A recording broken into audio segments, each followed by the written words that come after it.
많은 분들이 이 본문의 이야기를 알고 있습니다. 그리고 이 본문의 이야기를 해석하기를 한 왕이 이제 실패의 길로 접어드는 내용이다라는 것들로 우리가 이해를 합니다.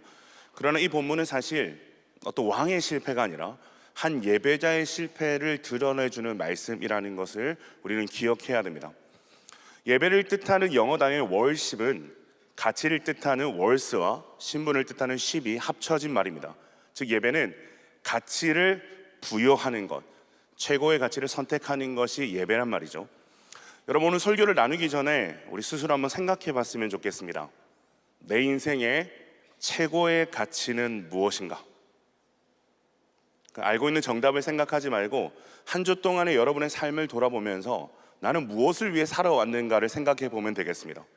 내 인생의 최고의 가치는 무엇이었는가? 한 주 동안 나는 무엇을 위해서 살아왔는가? 이것을 한번 돌아보시고 잠잠히 생각해 보시기를 바랍니다. 여러분, 왜 우리가 이것을 생각해야 되냐면 우리가 최고의 가치라고 생각하는 것이 곧 우리가 예배하는 대상이 되기 때문에 그렇습니다. 여러분, 우리는 반드시 우리가 최고의 가치라고 여기는 것, 우리가 예배하는 것을 위해서 우리는 살게 되어 있습니다. 모든 라이프 스타일이 우리의 예배의 대상, 우리 인생에 지금 내가 생각하기에 최고의 가치로 여기는 것을 향하게 되어 있다라는 말이죠. 한 영상에서 신체 나이를 되돌리기 위해 엄청난 돈을 쏟아붓는 억만장자의 이야기를 보았습니다. 그 사람의 가치는, 그 사람이 생각하는 최고의 가치는 아마 젊음인 것 같아요. 실제로 그는 나이에 비해서 상당히 젊어 보이는 외모를 가졌고요. 그의 신체 기능 또한 20대 초반의 청년의 기능을 가지고 있었습니다. 이것이 이 사람의 최고의 가치였던 거죠. 그래서 그는 이것을 위해서 아무거나 먹지 않습니다. 수면 패턴도 철저하게 관리를 하고 피부 관리, 그리고 생활 습관, 이 모든 것이 그 항노화에 맞춰져 있습니다. 젊음이라는 최고의 가치를 그는 예배하고 있었기 때문에 그것을 위해서 다른 모든 삶이 굴복하고 따라가게 되는 거죠. 다른 말로 그 가치를 위해서 전 인생이 순종하는 삶을 살고 있다는 겁니다. 여러분, 운동선수들은 어떻습니까? 금메달이라는 가치를 향해서 일상의 모든 것들을 절제하고 복종시킵니다. 그렇기 때문에 진짜 예배는 우리의 말로 증명되는 것이 아니라 우리의 삶으로 증명되는 것이 맞는 것이죠. 우리가 최고의 가치로 여기고 있는 것, 우리가 예배하는 것을 향해서 우리의 삶은 굴복하고 순종하게 되어 있기 때문입니다. 오늘 우리가 나눌 사무엘상 15장은 이 질문을 피할 수 없게 만듭니다. 본문은 사울이 이스라엘 왕이 된 이후에 벌어졌던 아말렉과의 전쟁 이야기를 다루고 있습니다. 사울이 왕이 된 지도 꽤 세월이 흘러서 사울의 왕권이 안정이 됐고 군사력 또한 상당히 확보가 된 것을 우리는 알 수가 있습니다. 이스라엘 백성들이 원했던 이방 나라들과 같은 왕이 세워졌고 전쟁의 승전보가 계속해서 울리고 있습니다. 그런데 눈에 보이는 이런 역사와는 다르게 13장부터 15장을 보면 하나님께 불순종한 사울이 잃어버리게 되는 것들을 점진적으로 묘사하고 있다는 것을 알 수가 있습니다. 13장을 보면 사울은 자신의 왕조가 영원히 지속될 수 있는 가능성을 잃어버린 것을 알 수가 있고요. 14장에서는 블레셋 사람들을 제거할 수 있는 기회와 백성들의 존경과 지지를 잃어버린 것을 알 수 있습니다. 그리고 15장에서는 자신의 왕국을 잃습니다. 이 모든 것들이 어디서부터 시작이 될까요? 하나님에 대한 사울의 불순종으로부터 시작이 된다는 것이 중요하겠죠. 여러분들, 중요한 것이 뭐냐면 사울은 드러내놓고 하나님께 불순종한 적은 한 번도 없습니다. 대놓고 하나님께 불순종한 적은 한 번도 없어요. 그는 언제나 하나님께서 그에게 명하신 일들을 거의 다 준수했습니다. 거의 90% 이상 준수를 했단 말이죠. 다만 사소하게 보이는 몇 가지만 하나님의 뜻대로 하지 않고 자신의 뜻대로 했습니다. 그리고 다 그럴 만한 이유가 있었습니다.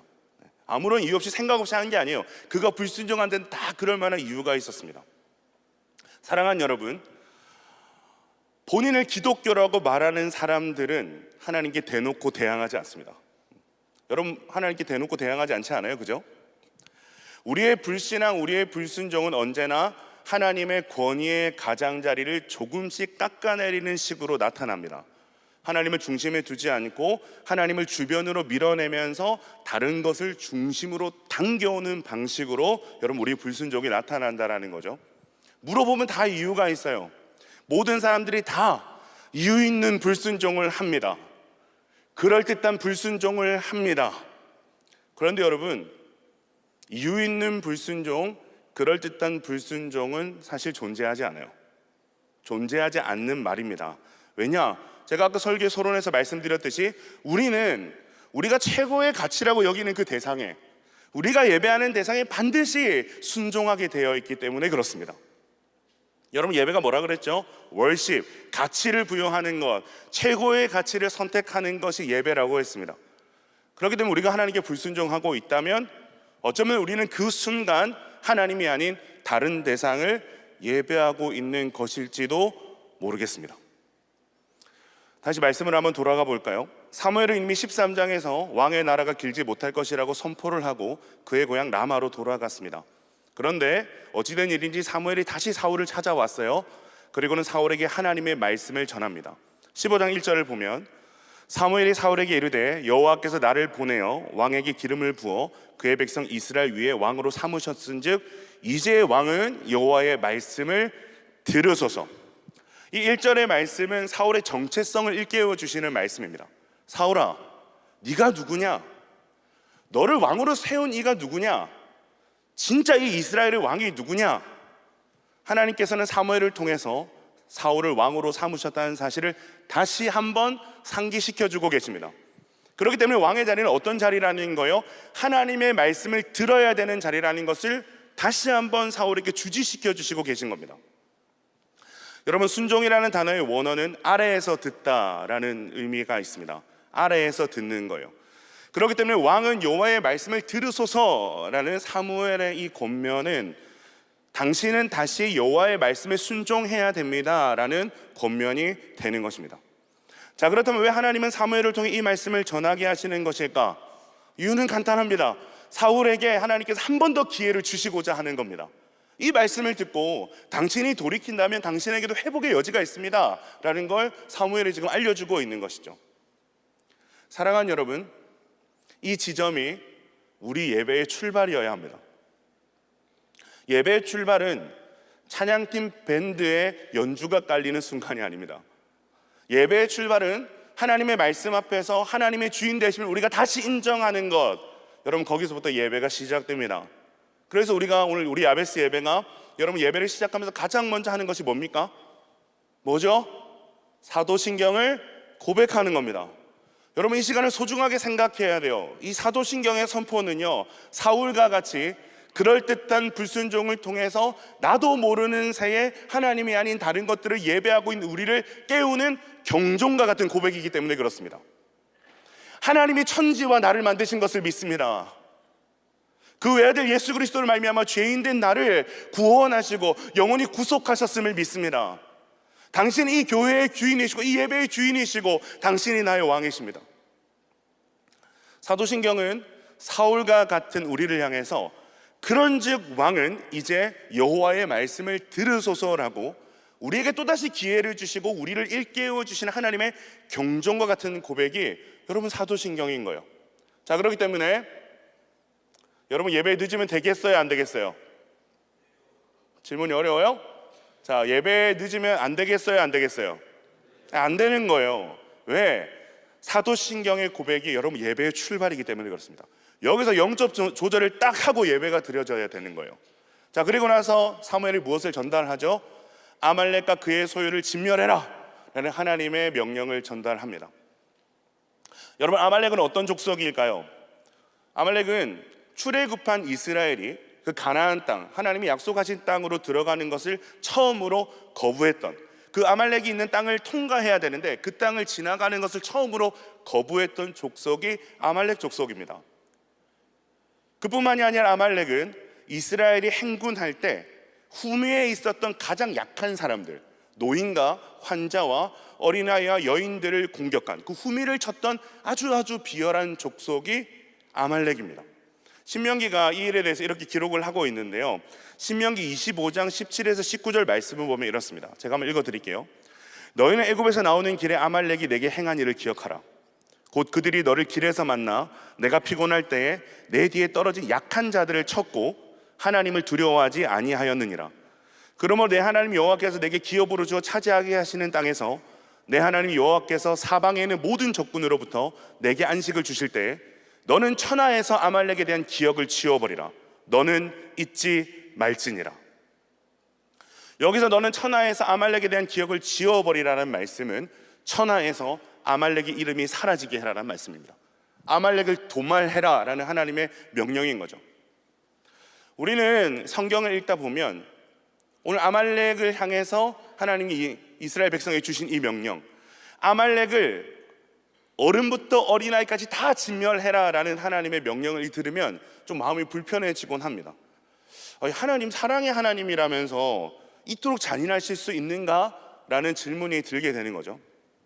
하지만 이런 하나님의 명령 속에는 우리가 꼭 알아야 될 하나님의 거룩한 사랑이 담겨 있습니다. 자, 예를 한번 들어봅시다. 오늘날 많은 사람들을 사실 분노하게 하는 것이 저는 솜방망이 처벌이라고 생각을 합니다. 흉악범에게 사형 선고를 내리는 것을 보고 우리는 잔인한 재판장이라고 비난하지 않습니다. 그렇지 않아요, 여러분? 오히려 죄를 제대로 벌하지 않는 재판장이 나쁜 재판장이라고 손가락질하면서 우리가 분노하게 되는 거죠. 여러분, 아말렉은 아주 오랫동안 하나님을 대적하고 약한 자들을 괴롭혀온 민족이었어요. 그리고 하나님은 그들이 회개하기까지 수백 년을 기다려 주셨습니다. 그렇기 때문에 이 명령은 그 기회를 내팽겨 쳐버린 자들에게 내리신 하나님의 아주 공정하고 엄중한 판결이었다는 사실을 우리는 먼저 기억할 수 있어야 됩니다. 그리고 이 하나님의 진멸을 헤렘이라고 하는데, 이 헤렘에는 보존이라는 아주 중요한 가치가 있습니다. 보존이라는 아주 중요한 가치가 있습니다. 예를 들어 이런 거예요. 의사가 수술을 할 때 암세포가 좀 불쌍해, 환자를 살려야 되는데 이 암세포 조금 불쌍한 것 같아, 조금만 남겨두자 라고 합니까? 하지 않습니까? 암세포가 좀 다른 사람보다 좀 귀엽게 생겼는데 좀 남겨둘까? 이렇게 해요, 안 해요? 하지 않아요. 환자를 사랑한다면 암세포를 뿌리째 뽑아내야 환자가 사는 겁니다. 그렇지 않아요, 여러분? 하나님이 보시기에 아말렉의 죄는 가나안 땅에 들어간 이스라엘 전체를 결국에는 죽게 만들 수 있는 무서운 죄의 전염병이자 암세포였다라는 거죠. 그래서 하나님은 당신의 거룩한 백성들을 보존하시기 위해서 죄의 뿌리를 완전히 도려내지는 아픈 수술을 결정하신 겁니다. 세 번째로, 하나님은 진멸을 통해서 죄라는 것이 이렇게 무서운 거야, 죄는 너희의 인생을 이처럼 처참하게 파괴한단다라는 것을 교훈해 주십니다. 하나님은 죄와 조금도 타협하시지 않는 분이심을 이 강렬한 사건을 통해서 우리 영혼에 새겨 넣어 주시는 거죠. 여러분, 사실 아말렉이 받는 진노는 인류 전체가 받아야 될 진노를 보여줍니다. 그런데 하나님께서는 이 우리를 진멸하시는 대신에 자기 아들을 십자가에서 진멸하셨죠. 여러분, 만약 이 아말렉 사건이 잔인해 보인다면 우리는 그보다 더 잔인하게 찢기신 예수 그리스도의 십자가를 보아야 됩니다. 아말렉과 같은 우리를 살리기 위해서 자기 아들을 아끼지 아니하신 하나님의 사랑을 우리가 십자가에서 발견할 수 있어야 되는 거죠. 자, 그렇기 때문에 사울에게 내려진 이 아말렉을 진멸하라는 하나님의 명령은 이들이 이스라엘에게 행했던 행동을 잊지 않으셨던 하나님의 공의의 심판, 하나님의 말씀을 성취하는 거룩한 전쟁이라는 것을 우리는 기억할 수 있어야 됩니다. 그렇기 때문에 이 전쟁은 말씀의 성취를 통해서 당신의 명예를 높이시는, 하나님의 명예를 높이시는 전쟁이라는 거죠.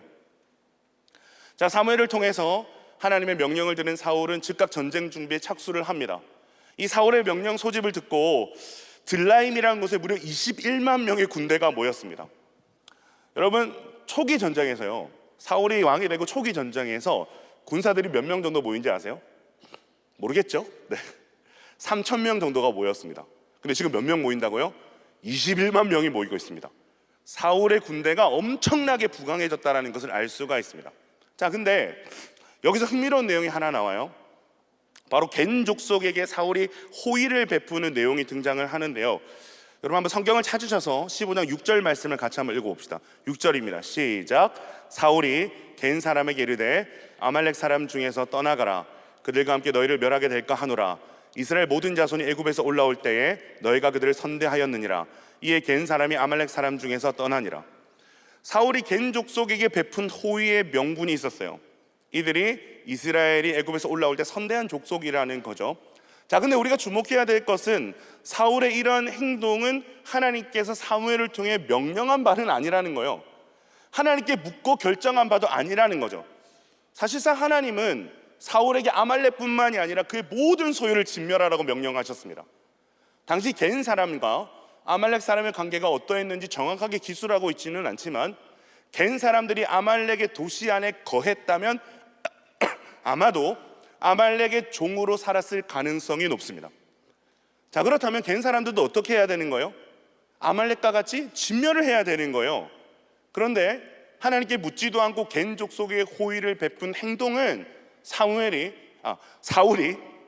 앞으로도 하나님의 진멸 명령을 온전히 이행하지 않을 것이다라는 걸 보여주는 우리의 어떤 암시와 같습니다.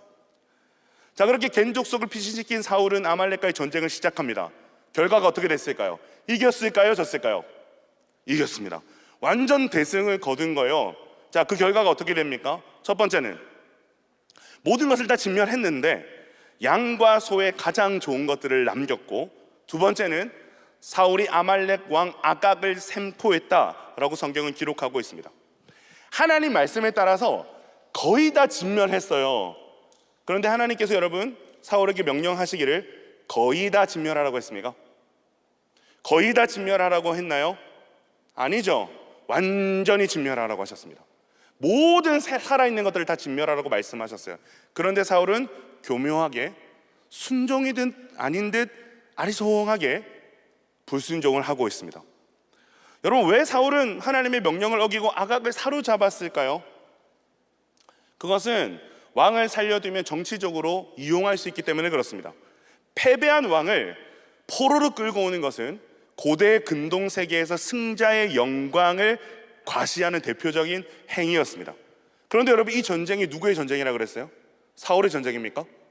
하나님의 전쟁이라 그랬어요. 오래전 하나님께서 예정하신 공의의 심판을 실현하는 거룩한 전쟁이라고 했습니다.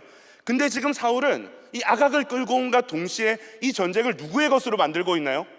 자기 자신의 것으로 만들고 있습니다. 이 전쟁을 통해 자신을 과시하고 자신을 높이고 있습니다. 그래서 하나님이 주신 승리를 자신의 입지를 견고하게 만드는 일에 이용하고 있는 거죠. 자, 이것이 확연하게 드러난 장면이 어디죠? 12절입니다. 우리 12절 같이 한번 읽어볼까요? 시작. 사무엘이 사울을 만나려고 아침에 일찍 일어났더니 어떤 사람이 사무엘에게 말하여 이르되 사울이 갈멜에 이르러 자기를 위하여 기념비를 세우고 발길을 돌려 길가로 내려갔다 하는지라. 사무엘이 갈멜에 이르러 자기를 위하여 뭘 세웠다? 기념비를 세웠다. 누구를 위해서 기념비를 세웠다고요? 자기를 위해서 기념비를 세웠다. 전쟁의 주체도 하나님, 승리도 하나님이 주셨는데 사울은 승리의 현장에서 자기의 이름을 새긴 기념비를 세웁니다. 여러분, 출애굽기 17장을 보면 아말렉과 이스라엘의 또 다른 전쟁의 이야기가 나옵니다. 아말렉이 이스라엘을 치러 온 거예요. 이 전쟁은 너무너무 유명한 전쟁입니다. 모세가 산꼭대기에서 팔을 들면 여호수아가 이끄는 군대가 아말렉 군대를 막 밀어붙이기 시작하는 거예요.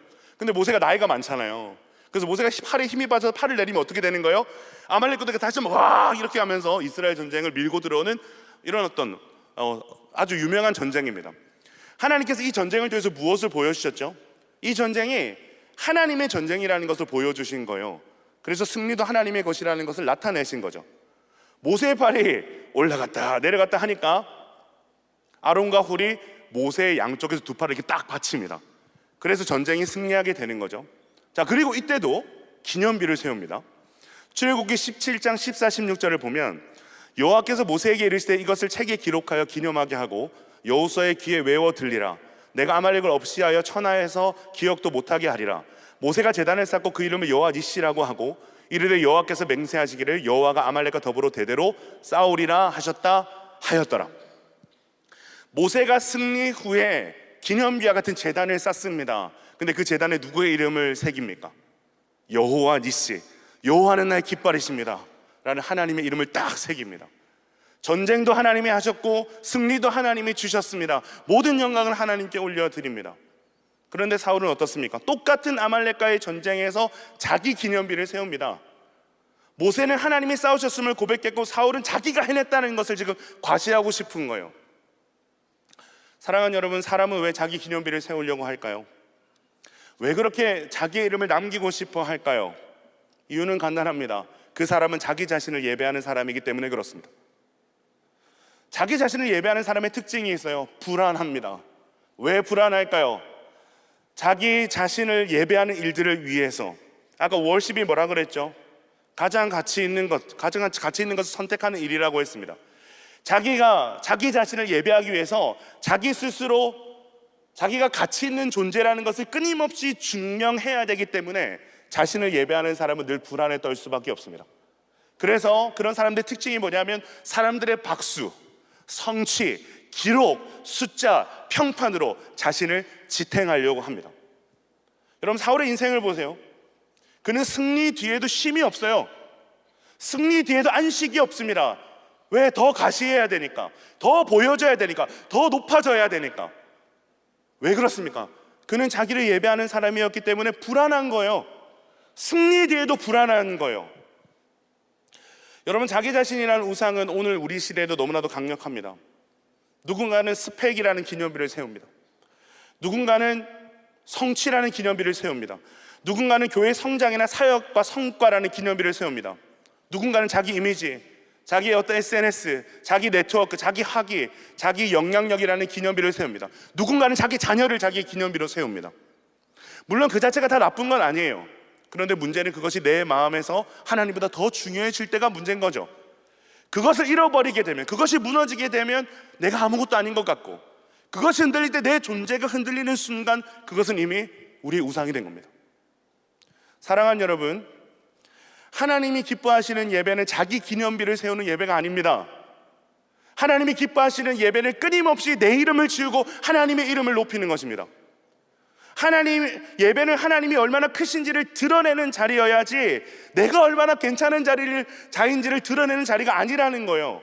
사실 이 말씀은 저와 같은 목회자나 찬양팀, 그리고 여기 리더들이 빠지기 쉬운 유혹들이죠. 꼭 대놓고 자기 자랑을 한다는 말이 아닙니다.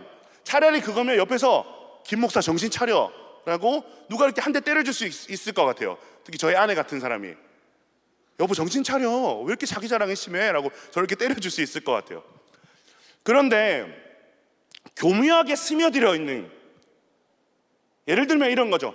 과도하게 완벽하게 해내려는 욕심, 잘해내고 싶은 거예요. 실수하기 싫은 거예요. 잘해냈다는 소리를 듣고 싶은 거예요. 그런 강박에 휩싸여서 살아가는 거죠. 여러분, 이것이 어쩌면 예배 가운데 나의 기념비를 세우고 있는 것은 아닌지 돌아봐야 됩니다. 저도 그런 강박에 시달릴 때가 있거든요. 리더들뿐만이 아닐 수 있죠. 신실한 예배자로 사람들에게 보여주고 싶은 마음, 신앙생활조차도 나는 완벽하게 해낸다라는 그런 사람으로 자신을 증명해내고 싶은 그런 마음들, 이것 또한 예배의 자리에서 자신의 기념비를 세우는 일이 될 수 있다는 것입니다. 여러분, 그런 자들에게 찾아오는 마음이 어떤 마음입니까? 불안이에요. 예배에 자유함이 없어요. 자신을 지워내지 못했기 때문에 자유로울 수가 없는 거예요. 여러분, 사울은 완벽한 왕이 되고 싶었습니다.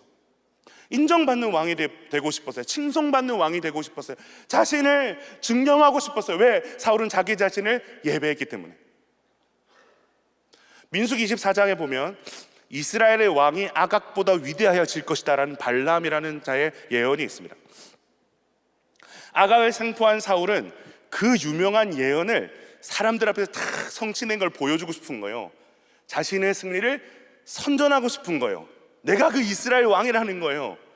많은 노획물을 얻어서 백성을 이렇게 나누어주면서 백성들에게 선한 왕으로서의, 자비로운 왕으로서의, 능력 있는 왕으로서의 자기 자신을 과시하고 싶었습니다. 근데 여러분, 사실 사울은 과시하지 않아도 되게 멋진 사람이었어요. 집안도, 외모도, 능력도 아주 탁월한 사람이 여러분 사울입니다. 거기다가 지금 사울의 위치가 어디입니까? 이스라엘의 초대 왕입니다.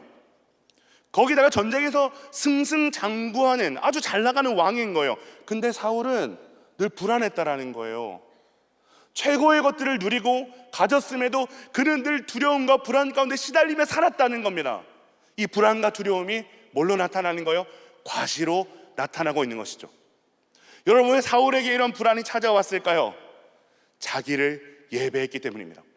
자기를 예배하는 사람, 끊임없이 자기를 예배하는 사람의 특징이 있습니다. 하나님의 말씀이 들리지 않습니다. 하나님의 말씀이 들리지 않아요. 하나님의 말씀이 귀로 들리지 않는다는 것이 아닙니다. 하나님의 말씀 나의 중심으로, 나의 삶으로 들리지 않습니다. 오늘 사울에게도 하나님의 말씀이 선포됐죠. 자신을 왕으로 선택하시고 기름 부으시고 세우신 분은 하나님이시라고, 당신의 자리는 진짜 왕이신 하나님의 목소리를 들어야 되는 자리입니다라고 사무엘의 15장 1절에서 당신은 들으십시오라고 분명하게 이야기했음에도 불구하고 사울은 듣지 않았습니다. 이런 의미에서 여러분, 하나님의 말씀이 들린다는 것은 엄청난 은혜입니다. 하나님의 말씀이 귀로 들리는 것뿐만이 아니라 우리의 심령으로 들리고 우리의 삶으로 들린다는 건 여러분 엄청난 은혜입니다. 그런 사람이 한 명 있죠. 다윗입니다. 여러분, 다윗도 범죄했던 순간들이 있었습니다. 그 중에 가장 최악의 범죄, 여러분 사울의 죄하고는 비교할 수 없는 범죄를 저질렀잖아요. 우리아 아내 밧세바를 범하고 그 죄를 은폐하기 위해서 우리아를 살인교사했습니다. 끔찍하죠. 최악인 사람인 거죠. 놀랍게도 다윗은 그런 끔찍한 죄를 지었음에도 하나님 앞에서 먼저 회개하거나 엎드리지 않습니다. 그 죄에 대해서 무감각한 겁니다. 그 끔찍한 죄를 저질러 놓고도 괜찮은 겁니다. 왜? 그는 모든 것을 다 가졌고 모든 것을 할 수 있는, 사람의 목숨까지도 좌지우지할 수 있는 왕자의 자리에 있었기 때문에 그렇습니다. 근데 여러분, 그 왕자의 자리를 누가 세워주신 거죠? 하나님이 세워주신 거죠. 다윗은 자기의 자리를 망각했습니다. 하나님이 기름 부으셨고 하나님이 대리 통치자라는 사실을 잊어버린 거죠. 자, 그런 다윗에게 하나님 누구를 보내시죠? 나단을 보내십니다. 나단 선지자를 보내시죠. 나단 선지자를 통해서 당신이 바로 그 사람입니다라는 말씀을 전하게 하십니다. 그 말씀이 들려오자 다윗이 어떻게 하나요? 다윗의 영혼이 깨어납니다. 무감각해진, 완고해진, 완악해진 그의 마음이 깨어집니다. 그래서 다윗이 그 넓은 왕의 침상을 다 적시면서 금식하면서 하나님께 회개하며 기도합니다. 하나님의 말씀이 다윗에게 들릴 때 다윗이 살아나는 일들이 일어난 거죠. 유진 피터슨의 이 책을 먹으라는 책이 있어요. 이런 말이 있습니다. 성경을 읽는 것은 정보를 얻는 일이 아니다. 그것은 말씀이 우리 안으로 들어와 우리를 삼키고 우리를 새롭게 만드는 일이다. 다시 한번 읽어드릴게요. 성경을 읽는 것은 정보를 얻는 일이 아니다. 그것은 말씀이 우리 안으로 들어가 우리를 삼키고 우리를 새롭게 만드는 일이다. 여러분, 말씀이 나의 이야기로 들려지는 순간 말씀이 우리를 삼키는 줄로 믿습니다. 그것이 큐티든 설교이든 기도이든 하나님이 우리를 향해서 이 말씀이 너를 향한 것이야, 이 말씀이 너를 위한 것이야 라고 이야기하실 때 말씀이 우리 안으로 들어와 우리를 삼키고 우리를 새롭게 만들어 주신다는 거죠. 다윗은 나단의 한마디에 완전히 무너졌습니다. 근데 그 무너짐이 끝이 아니라 시작이었다는 거죠. 절망이 아니라 소망의 이야기가 됐다는 거죠. 근데 안타깝게도 사울은 듣지 않습니다. 그래서 사울은 또다시 자기 이름을 높이는 일에 하나님을 이용하고 있습니다. 그렇게 자기의 기념비를 세운 사울이 기쁜 마음으로 길갈로 내려가죠. 자, 길갈로 룰루랄라 내려가는데 여러분, 누구를 딱 맞닥뜨리게 됩니까? 사무엘과 맞닥뜨립니다. 자, 이때 사울의 반응이 참 전 재밌다고 생각을 해요. 우리 13절 말씀 같이 한번 읽어봅시다. 13절입니다. 시작. 사무엘이 사울에게 이른즉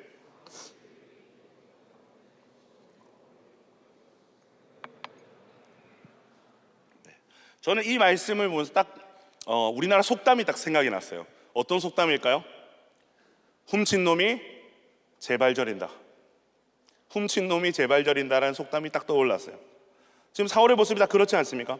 사무엘은 아무 말도 안 했어요. 아무 말도 하지 않았습니다. 근데 사울이 사무엘을 보자마자 제발 저리면서 오 사무엘 당신을 축복합니다라고 이렇게 막 선수를 치고 있는 거예요. 원하건대 당신을 복을 받으십시오. 내가 여호와의 명령을 행하였나이다. 과하죠? 어떤 절차가 없죠? 네. 사무엘 오랜만입니다 이런 말 하지 않습니다. 네. 사울이 아는 거예요. 자기가 하나님의 명령에 온전히 순종하지 않았다는 걸 사울이 알고 있는 겁니다. 여러분, 이것이 우리에게 아주 중요한 교훈을 주는 거예요. 사랑하는 여러분, 불순종을 모르고 저지르는 사람은 없습니다. 불순종은 실수가 아닙니다. 다 알고 짓습니다. 알고 불순종하기 때문에 우리는 그것을 끊임없이 합리화하려 드는 겁니다. 이유를 만드는 거죠. 아닌 걸 알면서도 저질렀기 때문에 이유를 만드는 겁니다. 상황 논리를 만들고 상황 논리를 보충하기 위해서 감정 논리를 만듭니다. 상황 논리와 감정 논리를 들을 때는 그럴듯하죠. 매우 설득력 있게 들립니다. 어쩔 수 없었어요.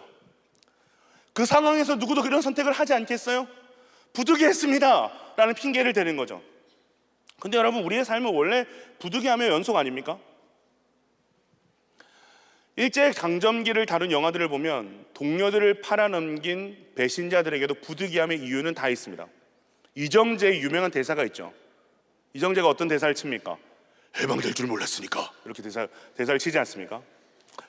모두 다 여러분 그럴싸한 이유가 있다는 거예요. 우리는 부득이하다는 이유로 교묘하게 알고 있는 불순종을 합리화하려고 듭니다. 시험 기간이라서요. 취업 때문에요. 승진하려면 어쩔 수 없잖아요. 다 그렇게 해야 성공하던데요. 제가 이 사람 놓치기 싫어서요. 저 이 사람과 결혼하고 싶어서요. 결혼을 해야 되잖아요. 여러분, 왜 이렇게나 우리는 많은 이유를 대면서 살아갈까요? 깊이 생각해 보면 우리가 잘못 가고 있다는 것을 우리 스스로도 알기 때문에 그렇습니다. 이것이 하나님이 원하시는 선택이 아님을 알고 있기 때문에 그렇습니다. 14, 15절을 볼까요? 우리 같이 한번 읽어봅시다. 14, 15절입니다. 시작. 사무엘이 이르되 그러면 내게 들려오는 이 양의 소리와 내게 들린 소의 소리는 어찌 됨이니까 하니라. 사울이 이르되 그것은 무리가 아말렉 사람에게서 끌어온 것인데 백성이 당신의 하나님 여호와께 제사하려 하여 양들과 소들 중에서 가장 좋은 것을 남기며 그 외의 것은 우리가 진멸하였나이다 하는지라. 지금 사울이 뭐라고 얘기합니까? 좋은 재물을 하나님께 드리기 위해서 남겨두었습니다. 사울은 노골적으로 내 욕심 때문에 나를 높이기 위해서, 나를 과시하기 위해서 이것을 남겼습니다 라고 말하지 않습니다. 그는 참 비겁하게도 종교적 명분을 내세웁니다. 하나님 앞에서 종교적 명분을 내세웁니다. 제사하려고 남겼습니다. 하나님을 위해서였습니다. 여러분, 얼마나 그럴듯해 보여요? 얼마나 경건해 보입니까? 우리로 따지면 이런 명분들이 되겠죠. 나중에 영광스러운 크리스찬이 되기 위해서, 나중에 영향력 있는 크리스찬이 돼서 하나님께 영광을 돌리려고 그랬습니다. 지금 제가 이 대학생의 신분으로 할 수 있는 게 많이 없더라고요. 더 스펙을 쌓아서 더 유명해져서 나중에 제 영향력이 커졌을 때 그때 하나님께 영광 돌리려고 그랬습니다. 그러려면 일단 성공해야 되지 않겠습니까? 나중에 잘 돼서 하나님의 이름을 높이려고 했습니다. 나중에 돈 많이 벌여서 선교하려고 했습니다. 교회를 지으려고 했습니다. 지금 제가 교제 중에 선을 넘긴 넘었는데 결혼하겠습니다. 좋은 가정을 이루면 되는 거 아닙니까? 좋은 가정을 이뤄서 하나님께 영광 돌리겠습니다. 믿지 않는 사람과 연애해서 나중에 전도하려고 그랬습니다. 그런데 하나님은 그 말을 받지 않으신다는 거예요.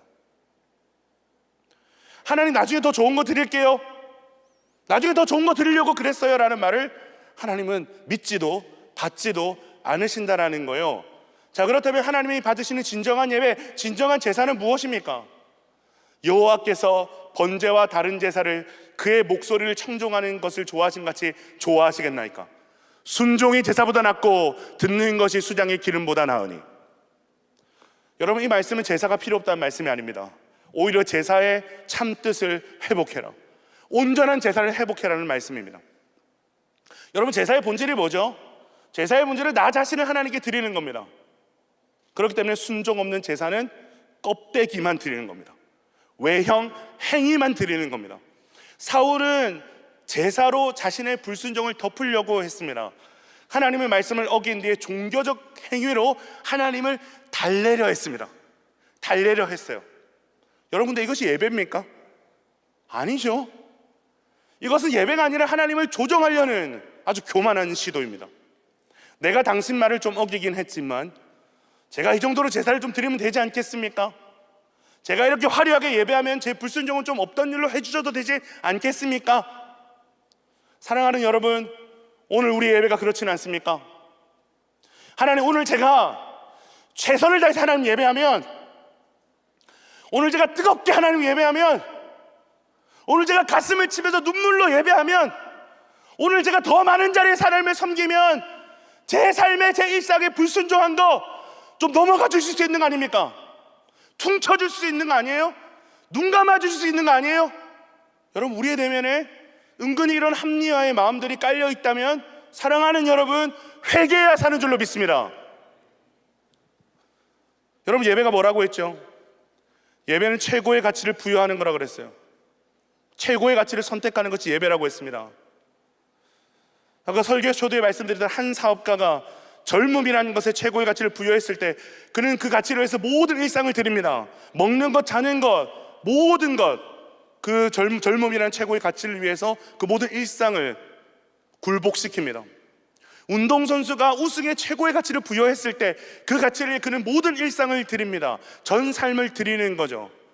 그렇기 때문에 여러분, 우리가 진짜 하나님을 예배하는가 예배하지 않는가에 대한 판가름은요, 예배당에서 나오는 것이 아닙니다. 오늘 이 예배당에서 여러분이 예배하는 모습을 통해 드러나는 것이 아니란 말입니다. 월요일에 학교 생활과 직장에서 판가름 나는 거예요. 화요일에 가정에서 판가름 나는 거예요. 수요일에 여러분의 인간관계에서 판가름 나고, 목요일에 여러분의 돈 문제에서 판가름이 나고, 금요일에 여러분의 은밀한 유혹 앞에서 판가름이 나고, 토요일에 어떠한 선택을 하는가, 그 선택에서 판가름이 나는 것입니다.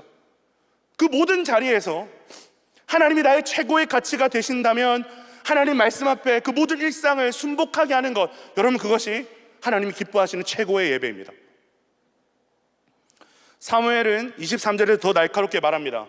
거역하는 것은 점치는 죄와 같고 완고한 것은 사신 우상에게 절하는 죄와 같음이니이다. 여러분, 이 말씀을 두렵고 떨림으로 가슴에 새겨야 되는 거예요. 불순종은 하나님을 믿으면서도 내가 하나님 말씀을 어기는 것이 아닙니다. 불순종을 말하기를 점치는 것이라고 얘기합니다. 점치는 게 뭐죠? 다른 것에 내 인생을 의존하고 다른 것에 내 인생을 맡기는 행동입니다. 더 나아가서 끝까지 돌이키지 않고 완고하게 불순종하는 것은 우상에게 절하는 죄, 우상이 굴복하는 것이라고 사무엘이 분명하게 얘기하고 있습니다. 사무엘이 지금 뭘 얘기하고 있는 거예요? 하나님이 사무엘을 통해 사울에게 뭘 말씀하고 있는 거죠? 사울아, 미안한데 네가 아무리 화려한 예배를 드리든 상관없이 이미 너의 주인은 내가 아닌 것 같아. 이미 너의 예배의 대상은 내가 아닌 것 같아. 너는 다른 것을 예배하고 있어. 너의 주인은 다른 것이야 라는 말씀을 하고 계신 거죠. 사랑하는 여러분, 우상 숭배의 본질은 결국 하나님 대신에 다른 것에 최종의 권위를 넘기는 겁니다. 사울은 하나님을 버리고 노골적으로 다른 신전을 세우지는 않았습니다. 그는 여전히 여호와의 이름을 불렀습니다. 그런데 그의 마음 중심에는 이미 다른 왕좌가 세워져 있었습니다. 여러분, 이게 더 무서운 거죠. 왜요? 겉으로는 하나님을 섬기는 것처럼 보이면서도 실제로는 전혀 다른 것을 주인으로 모실 수 있다. 여러분, 이것을 보여주는 것이 사울의 모습이기 때문에 그렇습니다. 그렇기 때문에 여러분, 예배의 싸움은요, 어떤 예배의 형식의 싸움이 아닙니다. 중심의 싸움입니다. 여러분, 우리의 문제는 드러나는 어떤 조각상의 문제가 아니라 우리 안에 왕좌의 문제라는 것을 여러분 기억하시기를 바랍니다. 자, 이제 본문은 사울의 몰락을 향해서 빠르게 나아갑니다. 23절 후반부를 보면 왕이 여호와의 말씀을 버렸으므로 여호와께서도 왕을 버려 왕이 되지 못하게 하셨나이다 하니, 왕이 여호와의 말씀을 버렸으므로 여호와께서도 왕을 버려 왕이 되지 못하게 하셨다라고 선언합니다. 이것은 단순히 왕의 자리에서 내려오게 하시겠다라는 말씀 정도가 아닙니다. 하나님께서 세우신 자가 하나님께 버림받는 모습을 보여주고 있는 겁니다. 여러분, 사울이 완벽하지 않아서 하나님이 사울을 버리신 것이 아니에요. 사실 사울보다 훨씬 더 흠이 많은 사람이 다윗입니다. 다윗 세대가 훨씬 더 흉악합니다. 근데 문제는 사울이 죄를 지었다는 사실보다요, 이 죄를 다루는 방식에 있는 겁니다. 그는 끝까지 자기의 죄를 포장하고 변명하고 책임을 백성에게 돌리고 종교적인 어떤 행위로 미화하고 하나님 앞에 회개하지 않았어요. 그것을 어디서 알 수 있느냐?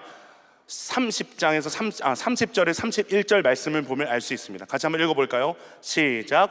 사울이 이르되 내가 범죄하였을지라도 이제 청하옵나니 내 백성의 장로들 앞과 이스라엘 앞에서 나를 높이사 나와 함께 돌아가서 내가 당신의 하나님 여호와께 경배하게 하소 하더라.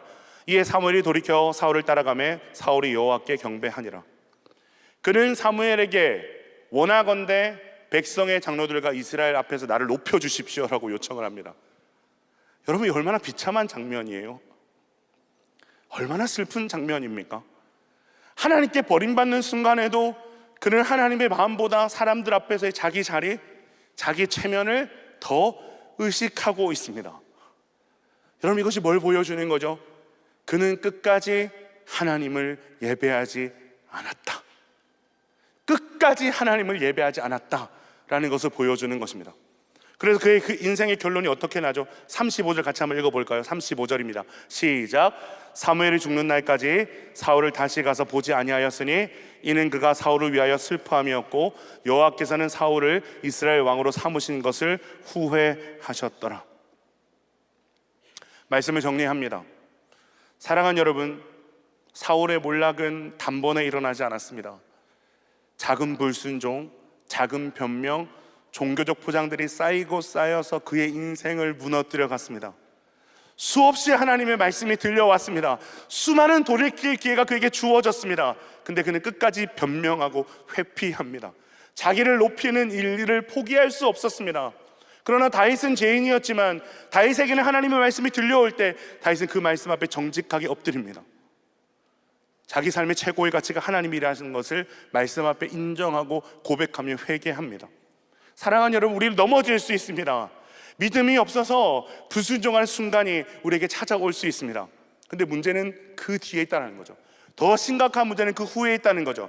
불순종 뒤에 하나님의 말씀이 들려올 때, 하나님이 최고의 가치인 것을 아는 사람은 돌이키지만 여전히 다른 것을 예배하고 있는 사람은 돌이키지 않는다는 것, 끝까지 합리화하고 끝까지 변명하고 끝까지 자기 자신을 놓지 못한다는 것. 사랑하는 여러분, 그렇기 때문에 여러분에게 불순종의 죄가 반복되고 있다면, 똑같은 영역에서의 불순종이 반복되고 있다면, 그래서 이제는 더 이상 그것이 큰 문제로 여겨지지 않고 있다면 어쩌면 우리는 미안하지만 하나님을 예배하는 사람이 아닐 수 있습니다. 하나님이 저와 여러분의 예배를 기뻐하지 않을 수 있습니다. 하나님 뭐라고 말씀하시죠? 여호와께서 번제와 다른 제사를 그의 목소리를 청종하시는 것을 좋아하시는 같이 좋아하시겠나이까? 순종이 제사보다 낫고 듣는 것이 순양의 기름보다 나으니. 하나님은 오늘 여러분들이 드리는 이 예배, 잘 갖춰진 예배, 그럴듯한 예배, 뜨거운 분위기 속에서 드리는 예배, 그 예배를 기뻐하시는 것이 아니라 여러분의 순종을 기뻐 받으신답니다. 순종함으로 우리 인생의 최고의 가치가 하나님이십니다 라는 고백을 받기를 갈망하십니다. 그러니 여러분, 더 이상 핑계대지 마십시오. 더 이상 변명하지 마십시오. 어떤 이유든 어떤 자리든 하나님이 아니라고 하면 멈추고 하나님이 가라고 하면 나아가는, 하나님이 기뻐하시는 순종의 예배를 회복하는 저 여러분 되시기를 주님의 이름으로 축복합니다. 오늘 이 말씀이 우리 모두의 불순종을 드러내고 하나님 앞에 정직하게 서게 만드는, 우리의 심령과 골수를 쪼개는, 우리를 살리는 기회를 주시는 그 기회의 말씀이 될 수 있기를 주님의 이름으로 축원드립니다. 다 함께 일어나서 찬양하십시다.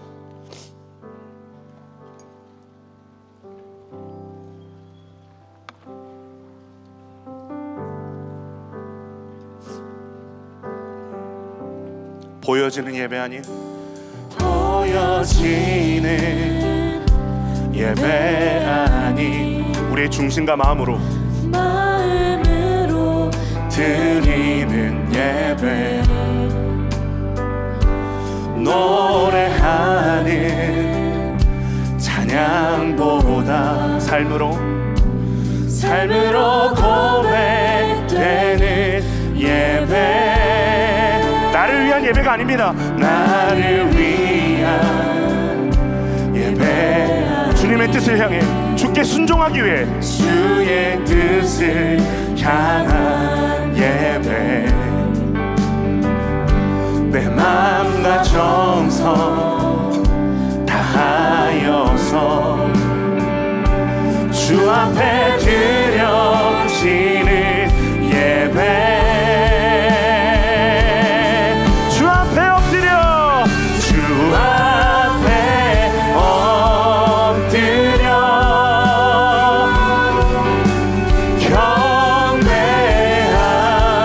경배합니다. 주님, 온전한 예배를 드리기 원합니다. 온전한 예배, 내 맘의 예배, 내 모든 것 받기 합당하신 분, 주 앞에 엎드려 예배합니다. 예배합니다. 나의 모든 삶, 나의 모든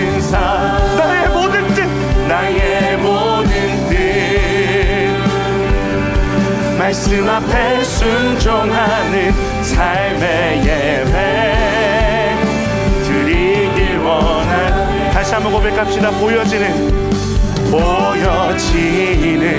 여러분, 우리 예배는 어땠습니까? 마음으로 드리는 예배. 노래하는 찬양보다 노래하는 찬양보다 삶으로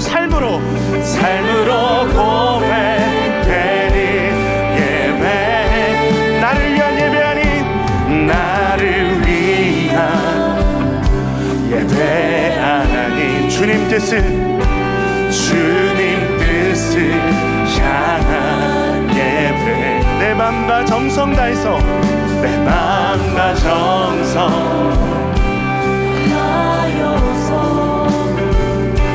주 앞에 드려지는 예배. 주 앞에 엎드려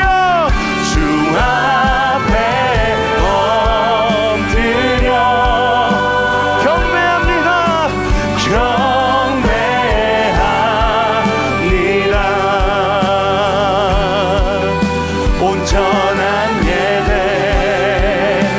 내 맘의 예배, 내 모든 것 받기 합당하신 분, 주 앞에 엎드려 예배합니다. 우리의 모든 삶을 다해서 나의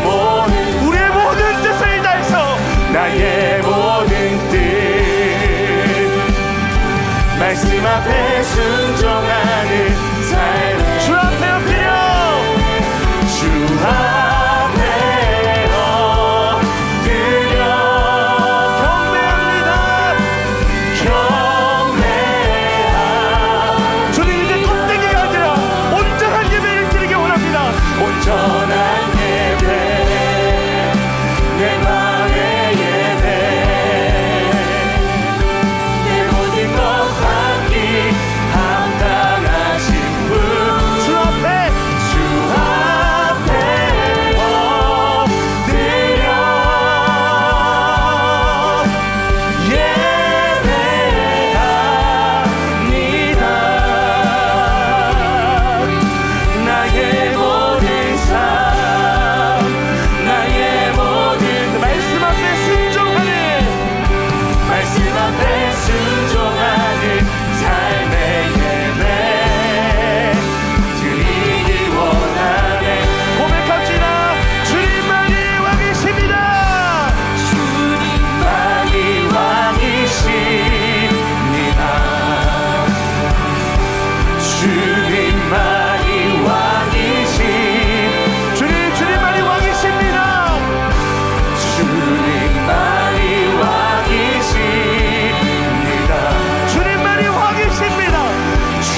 누구나 불순종의 죄를 안고 삽니다. 모르면서 선택했다고 얘기하지 마십시오. 우리는 알면서 선택했습니다. 알면서도 또 넘어지는 게 우린 거죠. 하나님이 기뻐하시지 않는 걸 알면서도 넘어지는 게 우리입니다. 우리는 그것을 선택했습니다. 그것을 한두 번 반복하다 보면 다 그런 거지 뭐, 다 그렇게 사는 거지 뭐, 우리는 원래 연약한데 어떡하겠어 라는 생각을 하게 되는 거죠. 그런데 하나님께서 이 불순종을 뭐라고 말씀하세요? 실수라고 말씀하십니까? 다 그런 거라고 말씀하세요? 그렇지 않아요. 점을 치는 것이다, 우상을 섬기는 것이다. 우리 인생의 최종 결정권을 넘기는 일이 불순종이라고 말씀하십니다. 여러분, 그래서 불순종은 변명의 여지가 없어요. 불순종은 이유가 없습니다. 핑계나 변명을 댈 수 없어요. 불순종은 하나님이 아닌 다른 것을 최고의 가치로 생각하는 우상 숭배라는 사실을 오늘 우리는 이 말씀 앞에서 무겁게 받아들일 수 있어야 되는 줄로 믿습니다. 여러분, 그것을 회개하지 않고 드리는 예배는 얼마나 화려하든지, 얼마나 감격적인 눈물로 드리는 예배이든지, 얼마나 열정적인지 상관없이 여러분 종교 행위에 불과한 거예요. 포장에 불과한 겁니다. 행위에 불과한 겁니다. 하나님이 기뻐하시는 예배가 아닌 것이죠. 오늘 우리는 간절히 간구해야 됩니다. 다윗의 회개를 배워야 돼요. 다윗이 어떻게 회개합니까? 주님, 나를 주님 앞에서 멀리하지 마십시오. 주의 성령을 내게서 거두지 마십시오. 구원의 기쁨을 내게 회복시켜 주십시오. 내 인생의 최고의 가치가 당신이라는 것을 제가 온 삶을 다해 다시 한번 고백하게 하여 주십시오. 내가 당신의 자리를 다른 곳에 내어주었습니다. 다시 당신이 우리 인생의 왕이 되게 하여 주십시오. 오늘 이 시간 우리가 날마다 불순종에서 그 영역을 놓고 기도하십시다. 하나님, 우리에게 다윗의 회개를 회복시켜 주시옵소서. 변명과 합리화가 아닌 정직한 회개를 회복시켜 주시옵소서. 우리 간절히 주님의 불을 꼭 기도하겠습니다. 주여!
당신은 여호와의 말씀을 들으십시오.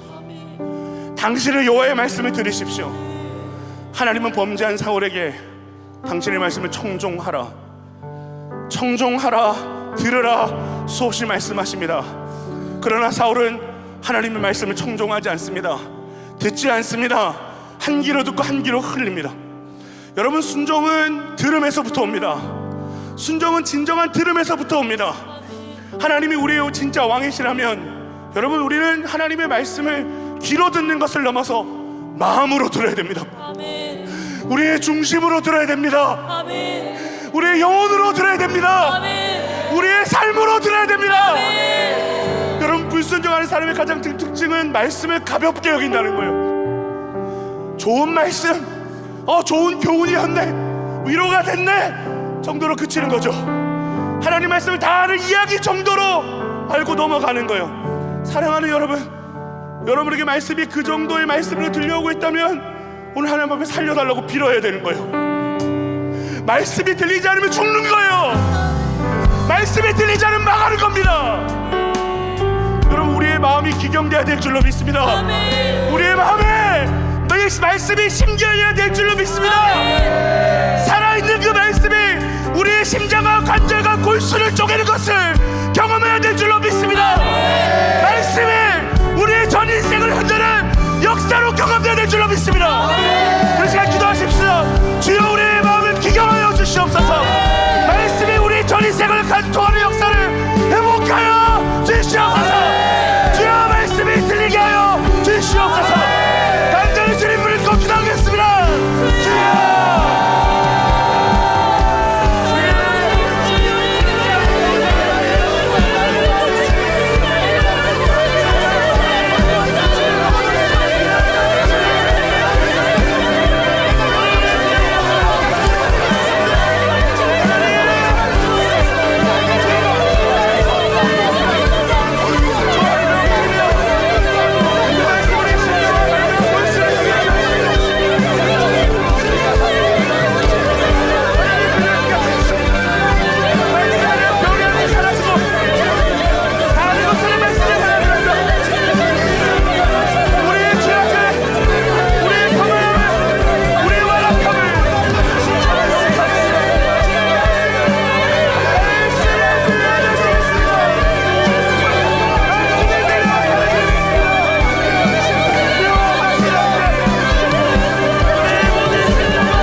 마지막으로 한 번 더 기도할 때 하나님 앞에 간곡히 소망하며 나갔으면 좋겠어요. 하나님, 내가 만족하는 예배가 아니라 하나님이 기뻐하시는 예배자가 되고 싶습니다. 보여지는 예배가 아니라 삶으로 드리는 예배가 우리 가운데 회복되기를 원합니다. 우리의 가정에서, 우리의 학업의 현장에서, 직장생활 앞에서, 돈 앞에서, 성적인 유혹 앞에서, 고난과 시험 앞에서도 주님이 우리 인생의 최고의 가치이시기에 주님만을 예배하며 주님이 원하시는 순종을 하길 원합니다. 더 이상 어떤 예배의 열심이나 사역의 열심으로 우리의 온전하지 않은 예배를 포장하지 않게 도와주십시오. 전 삶을 통해 순종의 예배를 받으시며 그 순종의 예배를 기뻐하시나 말씀하여 주시는 주님, 어쩌면 우리의 예배는 불순종으로 가득해버린 하나님 기뻐하지 않는 예배인지도 모르겠습니다. 그러나 주님 이제는 주님이 기뻐하시는 예배를 드리고 싶습니다. 온전한 예배를 드리고 싶습니다. 말씀 앞에 순종하는 예배를 드리고 싶습니다. 주여 우리 예배를 회복하여 주시옵소서. 주님이 기뻐하시는 예배를 드릴 예배자로 우리를 세워주시옵소서. 마지막으로 주님을 부르짖고 기도하겠습니다.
귀로만 들리는 것이 아니라 우리 심령을 강타하고 하나님도 넘어가 주시겠지라고 생각했던 우리의 삶의 은밀한 불순종들을 발견케 하시고 드러나게 하시니 감사합니다. 참 많은 예배를 드렸는데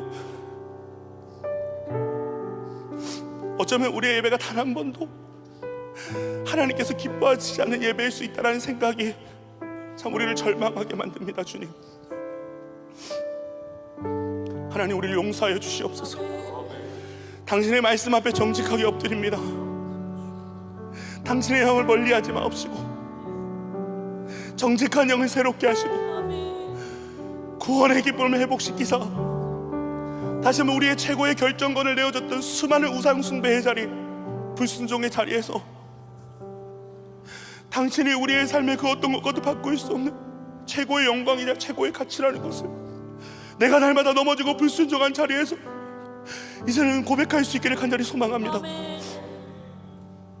한 주를 그렇게 한번 살아내 보겠습니다. 주님, 피 흘리기까지 죄라 싸우라 말씀하셨던 주님, 피 흘리기보다는 너무나도 당연하게 여겼던 우리의 그 넘어짐의 자리, 연약하다는 핑계로, 다 그렇지 않은 핑계로 여전히 불순종했던 내 삶의 문제가 훨씬 더 급하다는 이유로, 고통 속에 있다는 이유로 하나님의 뜻인지 알면서도 행하지 않았던, 하나님의 뜻이 아닌 줄 알면서도 끝끝내 내 욕망을 따라 선택했던 우리의 죄악들을 회개합니다.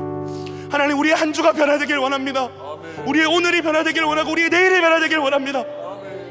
그래서 우리가 다음 주에 이 자리에 섰을 때 하나님, 완벽하진 않지만 제가 이전보다는 더 하나님이 기뻐하시는 예배자로 이 자리에 서 있습니다.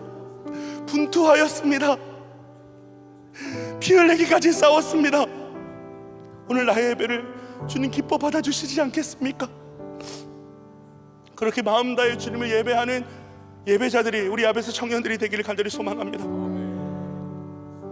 하나님, 우리 예배를 온전하게 회복시켜 주십시오.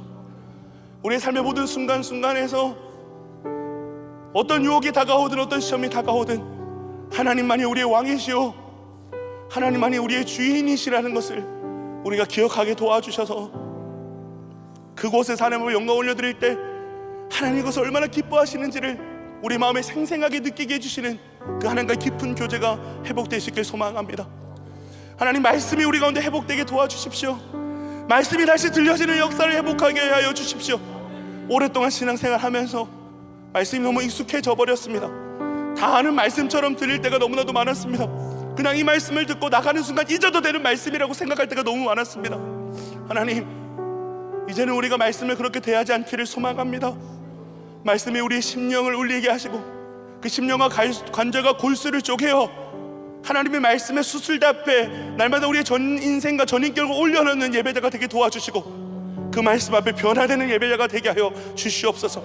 하나님, 말씀을 우리의 삶을 흔드시고 우리의 죄를 지적하실 때 그 말씀 앞에 납작 엎드려져서 다윗처럼 침상을 적시며 기도할 수 있는 주님을 사랑하는 예배자가 되게 하여 주시옵소서. 오늘 우리에게 이 말씀을 주심은 하나님께서 우리에게 기회를 주시는 것임을 믿습니다. 하나님이 주신 기회를 놓치지 아니하고 이 하나님의 말씀을 받아 이제는 순종의 예배로, 말씀 앞에 순종하는 삶의 예배, 온전한 예배로 하나님을 예배하는 주님이 기뻐 받으시는 예배자가 되게 하여 주시옵소서. 감사드리며 살아계신 우리 구주 예수님 이름으로 기도드립니다. 아멘. 이제는 우리 주 예수 그리스도의 은혜와 하나님의 무한하신 사랑과 성령의 감화감도 교통하심이 하나님이 기뻐하시는 순종의 예배를 올려드리기 원하는 주의 자녀들에게, 우리 야베스 공동체 위에 오늘 이 자리에서 함께 예배하는 모든 권속들과 교회 위에 이제로부터 영원토록 함께할지어다. 아멘.